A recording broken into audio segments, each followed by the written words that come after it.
صلی اللہ علیہ وسلم کے وصال ظاہری کے ایام قریب آئے تو حضور نے سرخ پٹی باندھی، تیز بخار ہے نبی کریم کو، 2 صحابہ سہارا دے کے مسجد میں لائے، نبی پاک علیہ السلام کو بظاہر سہارا دے کے لایا گیا۔ کریم رسول نے لوگوں کو جمع کیا، حضور آج کیا ہونے والا ہے، آج کیا کہا جائے گا، آج کس لیے میٹنگ بلائی ہے؟ نبی کریم کے کل صحابہ جب مسجد میں جمع ہوئے تو کھچا کھچ مسجد بھری ہے۔ وصال ظاہری سے چند یوم پہلے کی بات، نبی پاک نے فرمایا آج تمہیں کوئی جہاد کی ترغیب نہیں دینی، آج کوئی نیا پیغام نہیں دینا، آج تمہیں بتانا ہے کہ رب نے اپنے بندے کو اختیار دیا ہے، چاہے تو دنیا میں رہے، چاہے تو اس کی بارگاہ میں حاضر ہو جائے۔ اس عبد نے بارگاہ ربوبیت کی طرف لوٹنے کا ارادہ کر لیا ہے۔ حضرت صدیق اکبر رونے لگے تو صحابہ نے کہا تمہیں کیا ہوا؟ کہنے لگے سمجھ نہیں رہے، کسی کی بات نہیں کر رہے، نبی پاک تو اپنی بات فرما رہے ہیں، اس نے جانے کا ارادہ کر لیا۔ سنیے میرے بھائی، محبوب پاک نے فرمایا بھائی کسی شخص کو میری طرف سے کوئی تکلیف پہنچی ہو تو بدلہ لے سکتا ہے، بدلہ لے سکتا ہے، کسی کو تکلیف پہنچی ہو۔ صحابہ پھوٹ کے رونے لگے، محبوبہ کرم ہی کرم ہوا ہے، رحمت ہی رحمت آئی، آپ کے بارے میں گمان کرنے والا بھی دائرہ ایمان سے نکل جائے گا۔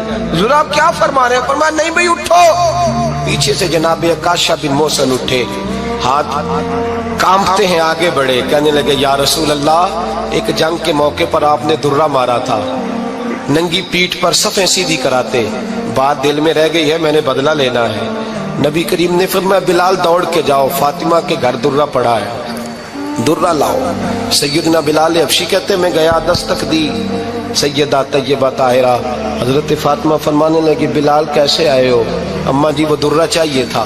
سیدہ کو تشویش ہوئی، کہنے لگے بلال نہ تو جنگ پہ جانا ہے، نہ جہاد ہے، نہ کوئی ایسا موقع ہے، حضور کی تو طبیعت مبارک بظاہر بڑی علیل ہے، درہ کیا کریں گے؟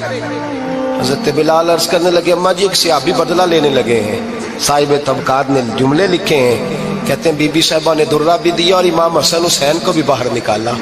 فرمانے لگی عکاشہ سے کہنا 100 درے مارے، ان 2 شہزادوں کے جسم پر نبی پاک کے قریب نہ جائے، میں نے 2 بچے پیدا ہی اپنے محبوب پر قربان کرنے کے لیے کیے، ان کو لے جائے۔ حضرت بلال کہتے ہیں میں 2 شہزادے لے کے آیا، اور جب دروازے میں میں لے کے پہنچا تو نبی پاک نے دیکھا تو آنکھوں میں آنسو آ گئے، فرمایا ان کو بٹھا دو، مجھے پتا ہے فاطمہ نے کیا کہہ کے بھیجا ہے۔ حضرت سیدنا بلال فرماتے ہیں درہ میں نے جناب عکاشہ کو دیا، حضرت عکاشہ درہ لے کے آگے جو بڑھے تو حضرت ابو بکر صدیق نے ان کے پیروں پہ ہاتھ رکھا، فرمایا عکاشہ میری طرف آ یار، مجھے ماں درے، نبی پاک کے قریب نہ جا۔ مصطفیٰ کریم نے فرمایا ابو بکر تو ہٹ جا، اسے آنے دے۔ فرماتے ہیں میں چند قدم آگے گیا تو مولا علی شیر خدا نے میرے پیر پہ ہاتھ رکھا، کہنے لگے عکاشہ سوچ تو صحیح تو کیا کر رہا ہے؟ حضور نے فرمایا علی ہٹ جاؤ، میرا اور ان کا معاملہ ہے۔ جناب عکاشہ آگے بڑھ رہے، نبی کریم نے فرمایا میں اپنی امت کو درس دینا چاہتا ہوں، خبردار خبردار زندگی میں تمہارے ہاتھ سے زبان سے کسی کو تکلیف نہ پہنچنے پائے، خبردار یاد رکھنا وہ معاشرے بگڑ جاتے ہیں، وہ معاشرے تباہ کر دیے جاتے ہیں جہاں ظلم ہوتا ہے، جہاں زیادتی ہوتی ہے، جہاں لوگوں کو ستایا جاتا ہے۔ محبوب کریم کے قریب آئے حضرت عکاشہ کہ حضور میری پیٹھ ننگی تھی، آپ بھی ذرا کپڑا ہٹائیے۔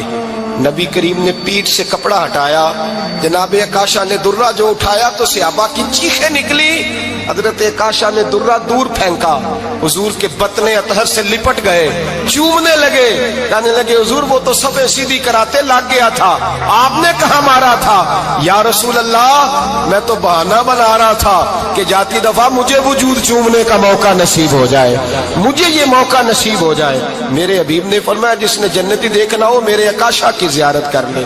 بھائی ظلم کا دروازہ کھلا ہوا ہے اور لوگ بھول جاتے ہیں زیادتی کرتے ہوئے، وہ بہو سے ہی کیوں نہ کریں، وہ اپنے گھر کے بھول جاتے ہیں کہ شاید پوچھنے والا کوئی نہیں، شاید میزان نہیں لگے گا۔ ایران کے بادشاہ نے اپنے بیٹے کو پڑھانے کے لیے ایک استاد صاحب کا بندوبست کیا، استاد صاحب کو کہا کہ میرے بچے کو دین پڑھائیے، میں چاہتا ہوں کل اس نے عنان حکومت کو سنبھالنا ہے تو یہ دین سے آگاہ ہو جائے، اس کو کچھ سکھائیے پڑھائیے۔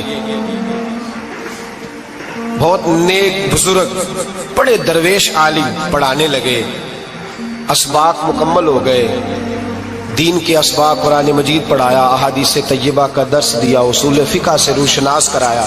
جب بچے نے مکمل تعلیم حاصل کر لی اور آمین ہو گئی، دستار ہو گئی، فارغ ہو گئے، تو پھر ایک دن استاد صاحب نے کہا بیٹے کل تم نے ضرور آنا ہے، کچھ بات کرنی ہے۔ شہزادہ گیا ملنے استاد صاحب سے، استاد صاحب نے کنڈی لگا لی، ہاتھ میں درہ پکڑ لیا، مار مار کے پورے وجود کو زخمی کر دیا، کوئی غلطی نہیں، کوئی بات نہیں، مارا۔ اب بچہ آیا آ کے بادشاہ سلامت سے کہا کہ ابا جی سمجھ نہیں آئی، بڑا مارا ہے استاد۔ تو سیانے تھے نا بادشاہ، یہاں تو قاری صاحب روز کٹہرے میں کھڑے ہوتے ہیں، مولوی صاحب آپ نے میرے بچے کو کیوں مارا ہے؟ آپ 8,000 کے مولوی ہیں، میرا کئی کروڑ کا بچہ ہے، سویرے بدل لیں گے، خبردار آپ نے بچے کو ہاتھ لگایا، اپنی حیثیت میں رہے معاذ اللہ۔ جو قومیں استادوں کو کٹہروں میں کھڑا کرتی ہیں وہ ترقی نہیں کر پاتی، جو استادوں کو کٹہروں میں روز کھڑا کرتے ہیں۔ کہا ابا جی بڑا مارا ہے، تو والد بڑے سمجھدار تھے، کہنے لگے بیٹا استاد باپ ہوتا ہے، وہ زیادتی نہیں کرتا، کوئی بات ہوگی میں تیرے استاد کو کٹہرے میں نہیں بلاؤں گا۔ اماں سے بات کی، اماں کہنے لگی بیٹا میں تیرے باپ سے کیسے بات کروں، ڈر آتا۔ وقت گزر گیا، 22 سال بیت گئے، 22 سال گزر گئے، بادشاہ کا انتقال ہوا، شہزادہ تخت پہ بیٹھا، پہلا حکم یہ دیا کہ میرے استاد کو بلاؤ، پہلا حکم۔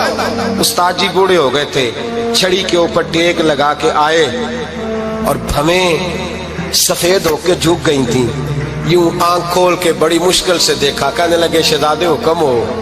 کب میں شہزادہ نہیں، اب میں بادشاہ بن گیا ہوں۔ استاد جی 22 سال بیت گئے، آپ نے مارا تھا، پر وہ درد چونکہ زیادتی کی تھی، میرا قصور کوئی نہیں تھا، تو نہ میری روح سے درد گیا ہے نہ میرے جسم سے گیا ہے، میں بے اختیار تھا، پوچھ نہیں سکتا تھا، آج با اختیار ہوا ہوں۔ سب سے پہلے پہلا حکم آپ کو دیا، بلایا ہے، بتائے کیوں مارا تھا، کیوں مجھے مارا تھا، میری زیادتی بتائے۔ تو استاد، بوڑھے استاد کی آنکھیں آنسوؤں سے بھر گئی، کہنے لگے بیٹے بس آج کے دن کے لیے مارا تھا، یہ جو دن آ گیا نا میری زندگی میں اس لیے مارا تھا، یہ میں چاہتا تھا میری زندگی میں وقت ہے، آج کے بس میری مراد پوری ہو گئی۔ کہا صاحب کس لیے، مجھے بھی سمجھائے۔ آپ فرمانے لگے کتنی دیر ہو گئی تجھے مار کھائے ہوئے، کتنا زمانہ بیت گیا؟ کہنے لگا 22 سال۔ فرمایا زخم بھولے تو نہیں، درد ختم تو نہیں ہوئی، تمہیں بات 1 منٹ کے لیے بھی تمہارے حافظے سے محو تو نہیں ہوئی؟ کہ استاد جی روز رات کو یاد آتی، روز خیال آتا تھا۔ استاد کہنے لگے بھائی تو بے اختیار تھا، پوچھ نہیں سکا، 22 سال تجھے یاد رہا، مجھے پتا تھا تو ایک دن حکمران بنے گا، میں نے تجھے اس لیے مارا تھا کہ بیٹے یاد رکھنا، کسی پہ ظلم نہ کرنا، اگر تجھے 22 سال تک یاد رہا ہے تو جس پر تو ظلم کرے گا اسے بھی قیامت تک یاد رہے گا، اور یہ یاد رکھنا تو آج با اختیار ہوا تو تو نے مجھے بلا لیا ہے، قیامت کے دن غریب با اختیار ہو جائیں گے، مظلوم با اختیار ہو جائیں گے، وہ با اختیار ہوں گے، للہ الواحد القہار، رب کریم کی بارگاہ کے اندر ان کا اختیار ہوگا، اکیلے اللہ کی حکمرانی ہوگی، پھر وہ بلائیں گے بڑے بڑے کج کلاہ، دنیا میں جن کی پگڑیاں اونچی تھیں وہ سر جھکائے کھڑے ہوں گے، دنیا میں جو ڈکٹیٹر بنتے تھے ان کی پشتیں لال ہوں گی، ان کو غدار لکھا جائے گا، قیامت تک نہیں بھولے گا۔ ظلم کرنا تو سوچ سمجھ کے کرنا، اتنا کرنا جتنا تم سہ سکتے ہو، اتنی زیادتی کرنا جتنی قیامت میں تم برداشت کر سکتے ہو۔ میرے نبی کریم صلی اللہ علیہ وسلم نے فرمایا ظلم سے بچو، یہ قیامت کے اندھیروں میں سے ایک اندھیرا ہوگا۔ زندگی میں زیادتی نہ کریں، اگر تھوڑی دیر کے لیے کوئی چیز برداشت کر جائیں گے تو وہ فائدہ دے جائے گی، کچھ دیر کے لیے اگر سہ جائیں گے تو نفع مل جائے گا، سہنے کی کوشش کریں لیکن زیادتی نہ کریں، نظر کو، سوچ کو، ذہن کو پاک رکھیں، اور میرے بھائی زندگی پوری ظلم سے بچیں، زیادتی سے بچیں۔ امیر المومنین حضرت جناب سیدنا عمر فاروق رضی اللہ تعالیٰ عنہ رات گھر میں تھے تو رونے لگے، بڑی دیر تک روتے رہے۔ والدہ اٹھی تو صاحبزادے سے کہنے لگی پتہ کرو تمہارے باپ کو کیا مسئلہ ہے۔ شہزادے آئے، کہنے لگے امیر المومنین والد گرامی کیا ہوا؟ تو حضرت عمر فاروق کہنے لگے بیٹا اپنی اماں کو بلاؤ۔ والدہ آ گئی، کیا بات ہے، کچھ طبیعت خراب ہے تو حکیم کا بندوبست کیا جائے۔ تو حضرت عمر کہنے لگے کچھ بھی نہیں، آج مسجد سے نکلا ہوں تو نبی پاک کے صحابہ میری تعریفیں کر رہے تھے۔ یہ حضرت فاروق اعظم کے وصال کے قریب کے دن ہے. تعریف ایک تو حضرت یہ رونے کی بات ہے کہ